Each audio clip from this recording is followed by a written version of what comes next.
Hey Life Designers, welcome to this week's episode of the vlog where we are going to continue our exploration of the blue zones. In this particular episode, we are going to focus on principle number 2, which really comes from the Okinawan blue zone, and the title of the principle is Hara Hachi. I'm not sure I'm pronouncing that correctly, but Hara Hachi. And this is a phrase that in Okinawa means to remind yourself to eat only until you are 80% full.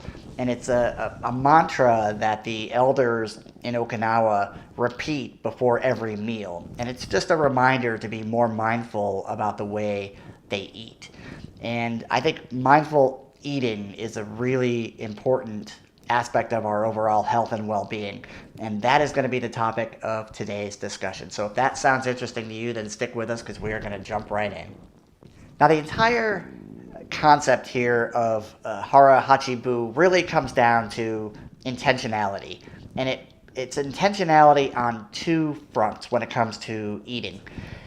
The first front is what I'll call in the moment, which is while you are actually eating. The mindfulness that shows up when you are in the act of eating. And this shows up in a few different ways, and the blog lists out all of the strategies that the book outlines for implementing this concept in your life. But some of the ones that are in the moment are, well, in fact, the actual phrase Hara Hachi of stopping when you are no longer hungry as opposed to stopping when you are full. That awareness, that mindfulness is really, really useful. And then the second, another example would be just simply eating more slowly. If you eat slowly, then you are more likely to enjoy the food, of course, but you're also more likely to eat a reasonable amount of food if you're eating the food slowly and allowing your body to kind of catch up, as opposed to just jamming everything in there and overwhelming your body, overwhelming your stomach. So there are some techniques that you can do in the moment while you are actually eating the food. And then the second category of intentionality is around what I would call creating an intentional environment, an intentional container, if you will, for your eating. And this includes a technique such as making sure that the food that is in your house is the right kind of food. So when you go to the grocery store, that's where your healthy eating is going to start. If you buy a bunch of junk food, candy and potato chips and things like that, and you have that stuff in your house, then when you're hungry, you're going to eat that stuff. Whereas if you go to the grocery store and you buy nuts and fruits and vegetables and you put those things out in the open in your home, you're going to be eating those kind of foods when you snack. So the idea of being intentional about your environment, the whole concept here is have less food and higher quality food in your environment, and be more intentional about how you set that situation up. Both of these are really great meta concepts to keep in your mind as you are thinking about how to structure your eating habits. I wanted to share with you a few of my own perspectives. In the blog, I focused most of my effort on what the authors of the book had to say about this notion of mindful eating.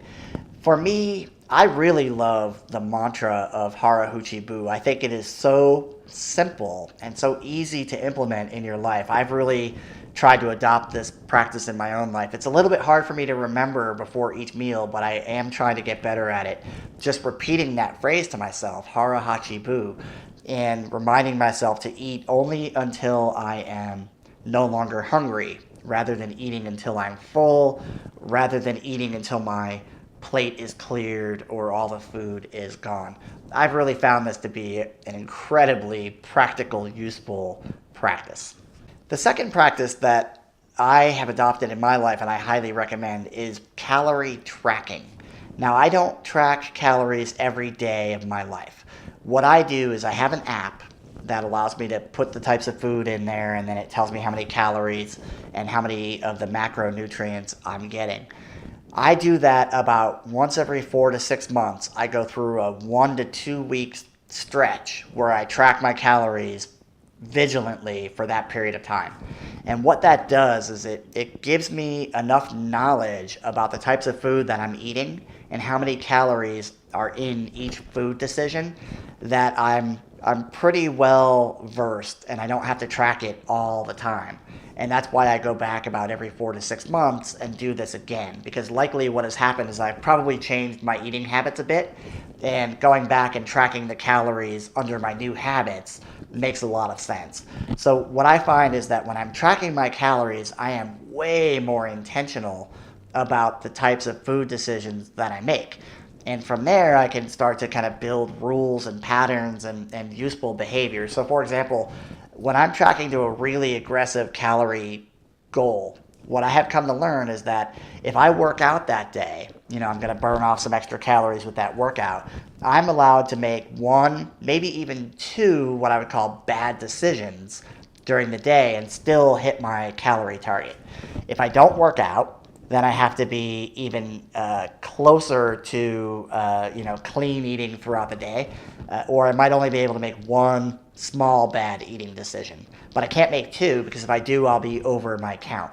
But just knowing that is really useful, because then throughout the day you could just say to yourself, well, I'm not going to work out tonight, so I can only afford one bad decision. Maybe I'll wait until dinner to make that bad decision. So it doesn't have to be an overly oppressive way of thinking, but just counting calories from time to time really raises your awareness, and it raises your intelligence about what you are putting into your body. I highly recommend this practice if you've never done it. Another practice that I have implemented in my life that I have found really valuable is when I'm getting ready to eat, I ask myself, why do I want to eat right now? And you might think to yourself, well, the answer is because you're hungry.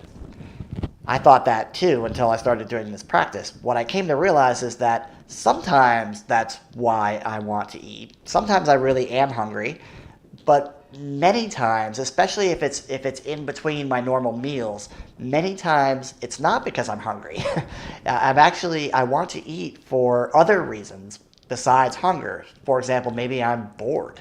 I find that boredom is a huge contributor to making me want to eat or to have snacks, and that is not a very good way to drive your dietary habits based on boredom. I also find that there are certain emotional states. If I'm feeling anxious or sad, I do find that it triggers my eating habits, and I find that I'm wanting to eat certain types of food as comfort foods. You hear this phrase all the time, comfort food. And it really is true. And emotional eating is a thing. And it's really useful to notice your own emotional patterns and how those emotions trigger certain eating decisions in your own life. So before I eat, I always just simply ask myself the question of, why am I wanting to eat right now? And then I can decide whether or not I really do want to eat. Oftentimes what I'll try to do during midday, or if I'm between meals, is I'll try to have just one bite of whatever food it is that I think I want, and then I'll try to go away for 10 minutes. And if I feel compelled to go back to the refrigerator after 10 minutes, I will allow myself to have a little bit of a snack. But oftentimes just one bite is really all that I need. So that's another technique that I've been able to implement in my own life with a fair degree of success. So hopefully that works for you.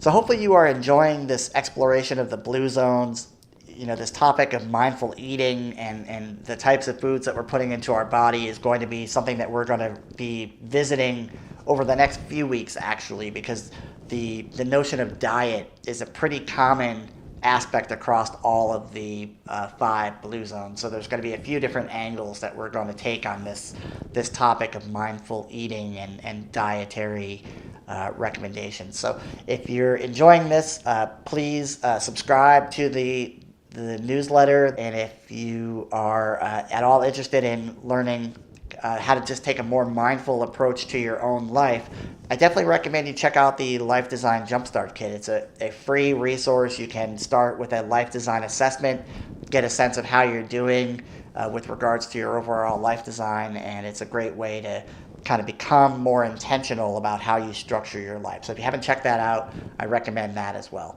So with that, I appreciate your time and your attention. I look forward to our paths crossing again in the future, and I wish you all the best and take care.